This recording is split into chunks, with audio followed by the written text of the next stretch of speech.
ഈ പുസ്തകത്തിന്റെ ഓരോ അധ്യായത്തിലും 500ഓളം ധനികർ എങ്ങനെ അവരുടെ നിധികുംഭങ്ങൾ നേടിയെടുത്തു എന്നതിന്റെ രഹസ്യം പ്രതിപാദിച്ചിട്ടുണ്ട്.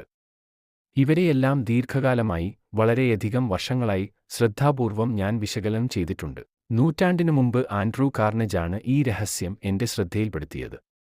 നല്ലവനായ ആ സ്കോട്ടിഷുകാരൻ അത് എന്റെ മനസ്സിലേക്ക് വിക്ഷേപിച്ചിടുകയായിരുന്നു. പക്ഷേ അന്ന് ഞാനൊരു പയ്യനായിരുന്നു. അദ്ദേഹം കസേരയിൽ ചാരിയിരുന്നു. കണ്ണുകൾ തിളങ്ങി. പറഞ്ഞുതന്നതെല്ലാം എനിക്ക് മനസ്സിലാകുന്നുണ്ടോ എന്നറിയാൻ, അതിനുള്ള ബുദ്ധി എനിക്കുണ്ടോ എന്നറിയാൻ എന്നെ തന്നെ നോക്കിയിരുന്നു. ആശയം ഞാൻ പിടിച്ചെടുത്തിരിക്കുന്നു എന്ന് മനസ്സിലായപ്പോൾ, ഇത് ലോകത്തിന് സമക്ഷമെത്തിക്കാൻ 20ലേറെ വർഷങ്ങൾ ചിലവിടാൻ തയ്യാറുണ്ടോ എന്ന് ചോദിച്ചു. ഈ രഹസ്യമറിയാതെ അവരുടെ ജീവിതം മുഴുക്കെ പരാജയത്തിലകപ്പെട്ട് ചിലവിടുന്നവരുടെ അരികിലേക്കെത്തിക്കാൻ തയ്യാറാണെന്ന് ഞാൻ അറിയിച്ചു. കാർനെജിന്റെ സഹകരണത്തോടെ ഞാൻ എന്റെ വാഗ്ദാനം പാലിച്ചു.